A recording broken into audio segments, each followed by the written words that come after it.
बिस्मिल्लाहिर्रहमानिर्रहीम। Welcome to my YouTube channel nursing with Asad Habib Qasmi.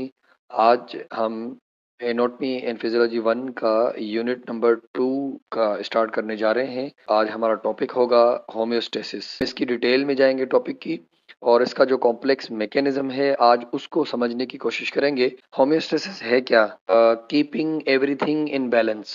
सबसे पहले हम इसको देखते हैं कि लफ्ज होम्यो मीन्स सिमिलर और same, and stasis means standing still और स्टेबिलिटी। तो सेम स्टेबिलिटी का रहना is the literal meaning of homeostasis. एक कंडीशन सिमिलर स्टेटस में रहे वो होम्योस्टेसिस है। और वही होम्योस्टेसिस बॉडी के अंदर क्या है, बॉडी का जो इंटरनल एनवायरनमेंट है वो despite of external changes same रहे। तो डेफिनेशन पढ़ते हैं इसकी। ability of an organism to maintain internal stability and balance despite external fluctuations or changes in the environment. For example, कभी बहुत ज़्यादा गर्मी होती है मौसम के हवाले से, तो कभी बहुत ज़्यादा सर्दी होती है, लेकिन उसके बावजूद भी हमारी बॉडी का जो टेम्परेचर है वो हमेशा नॉर्मल रहता है। क्यों? This is because of homeostasis mechanism है जो कुदरत ने हमारी बॉडी के अंदर रखा है। तो होम्योस्टेसिस में सिर्फ टेम्परेचर नहीं, बहुत सारी और भी चीज़ें हैं जो रेगुलेट होती हैं, जैसे pH level, hydration level, nutrition level, metabolic process. So these regulatory mechanisms allow organisms to adapt to changing environmental condition and ensure their survival। ये इसलिए हो रहा है ताकि जो इंडिविजुअल है वो उसका सर्वाइवल इंश्योर हो सके और उसकी जो फंक्शनिंग हो रही है बॉडी की वो प्रॉपर हो सके। तो ये मैकेनिज्म किस तरह काम करता है और इसमें कौन कौन सी चीज़ें हिस्सा लेती हैं? रिसेप्टर या सेंसर, दूसरे नंबर पे है कंट्रोल सेंटर, और तीसरे नंबर पे है अफेक्टर। तो आप इस तस्वीर पे थोड़ा सा गौर करें। यहाँ पे बहुत गर्म चीज़ इस हाथ को लग रही है। नतीजे में क्या हो रहा है, इसका जो सिग्नल है स्पाइनल कॉर्ड से लेकर फिर यहाँ ब्रेन की तरफ जा रहा है, और ब्रेन नतीजे में क्या कर रहा है, सिग्नल भेज रहा है उस एरिया को। यहाँ पे आपको नुकसान पहुंचाने वाली चीज आई है, आप इसको खुद से जुदा कर लें। ये जुदा कर रहा है कि देखें एक स्टिमुलस आता है, ये टच करता है यहाँ पे जब हाथ को, तो वहां पे रिसेप्टर्स मौजूद हैं जो कि सिग्नल लेके जाते हैं ब्रेन की तरफ। और ब्रेन जहाँ पे अभी इस वक्त ब्रेन की तरफ सिग्नल गया है, this is the control centre. तो ब्रेन उसको डिटेक्ट करेगा कि क्या आया है, कोई तकलीफ दे चीज आई है। वो ब्रेन बॉडी को मैसेज देगा कि यहाँ पे कोई तकलीफ दे चीज आई है, तो आप उसके रिएक्शन में उस तकलीफ दे चीज से अपना हाथ हटा दें। उसके बाद विद इन बिल्कुल माइन्यूट टाइम के अंदर, बहुत शॉर्ट टाइम के अंदर उस स्टिमुलस से बॉडी हाथ हटा देती है जहां से उसको नुकसान हो रहा है। ये हो गया रिसेप्टर, ये हो गया कंट्रोल सेंटर, ये जो मसल है ये हो गया अफेक्टर। तो इसका मैकेनिज्म जो है ना वो होम्योस्टेसिस में ये तीन कंपोनेंट्स हिस्सा लेते हैं, तभी होम्योस्टेसिस जो है ना वो मेंटेन हो पाता है। तो अब इसकी डिस्क्रिप्शन पढ़ते हैं।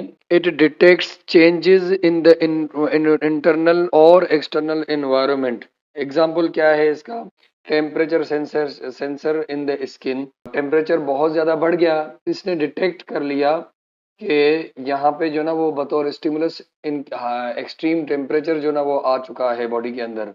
अच्छा, उसके बाद ये कंट्रोल सेंटर क्या करता है? It processes the information from receptor. Receptor से इंफॉर्मेशन लेता है, डिटरमाइन करता है एप्रोप्रिएट रिस्पॉन्स के इस स्टिमुलस के नतीजे में किस किस्म का रिस्पॉन्स होना चाहिए। एग्जाम्पल क्या है? ब्रेन और एंडोक्राइन ग्लैंड लाइक हाइपोथैलेमस। अब ये कंट्रोल सेंटर टेम्परेचर का अलग है, स्ट्रेस का अलग है, शुगर लेवल बढ़ जाता है तो उसको रेगुलेट करने के लिए अलग है, पीएच लेवल में अगर कोई वेरिएशन आती है तो उसका अलग है। तो जिसका जो जहाँ पे जो एबनॉर्मलिटी आएगी उसका कंट्रोल सेंटर एक्टिवेट हो जाएगा। कैसे? रिसेप्टर उस कंट्रोल सेंटर की तरफ मैसेज भेजेंगे, और वो एक्टिवेट होने के बाद डिटरमाइन करेगा कि अब जो शुगर लेवल बिल्कुल कम हो गया है या टेम्परेचर लेवल बहुत ज़्यादा हो गया है, तो उसको रेगुलेट करने के लिए जो उससे रेलेवेंट अफेक्टर्स होंगे ना, तो ये कंट्रोल सेंटर उनको मैसेज भेजेगा कि आप स्वीट रिलीज करो, ताकि बॉडी में जो बहुत ज्यादा हीट आ रही है वो नॉर्मल हो सके। इसी तरीके से हर control centre according to their effectors जो ना उनको मैसेज भेजता है ताकि वो चीज रेगुलेट हो पाए। तो देखते हैं कि अफेक्टर का क्या रोल है। Effector carries out response directed by control centre to restore balance. के अफेक्टर क्या करता है कि रिस्पॉन्स जो उसको कंट्रोल सेंटर से मिला है वो कैरी करता है। फॉर एग्जांपल जैसे स्वीट ग्लैंड स्वीट रिलीज करना शुरू कर देते हैं, मसल्स अगर कहीं पे हीट आ गई है तो उससे मसल्स कंट्रैक्ट करके उस हीट से उस स्टिमुलस को हटाते हैं, या कोई ऑर्गन अकॉर्डिंगली उससे रिएक्ट करता है जो उसकी रिक्वायरमेंट होती है। तो आइए इसको एग्जांपल से समझने की कोशिश करते हैं। In temperature regulation थर्मोरिसेप्टर्स detect changes in the body temperature. थर्मोरिसेप्टर्स क्या करते हैं कि जब एक्सट्रीम टेम्परेचर हाई या लो हो जाता है तो थर्मोरिसेप्टर्स डिटेक्ट करते हैं कि चेंज आई है बॉडी में। फिर क्या करते हैं, हाइपोथैलेमस यानी control centre processes this information, process करता है उस इंफॉर्मेशन को कि भाई टेम्परेचर एक्सट्रीम लेवल पे चला गया है, कम हो गया है या ज्यादा हो गया है। एंड सिग्नल्स स्वीट ग्लैंड्स, वो क्या करता है कि स्वीट ग्लैंड को सिग्नल भेजता है जो अफेक्टर्स हैं to cool down the body through sweating if it is too hot.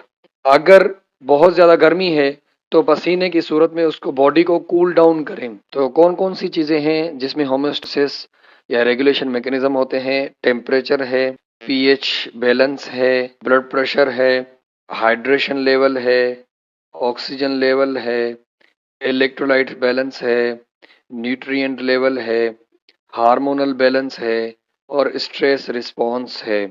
इनमें एनवायरमेंटली बहुत सारी चेंजेस होने के बावजूद भी ये बॉडी खुद ही इनको मेंटेन रखती है। इन्हीं का नॉर्मल रहना despite being changes in the external environment is known as actually homeostasis. ये था आज का हमारा टॉपिक। होपफुली आपको अच्छे से समझ आया होगा।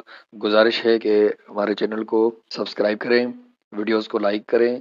अगर कोई सवाल हो तो कमेंट बॉक्स में ज़रूर करें। जज़ाकल्लाह।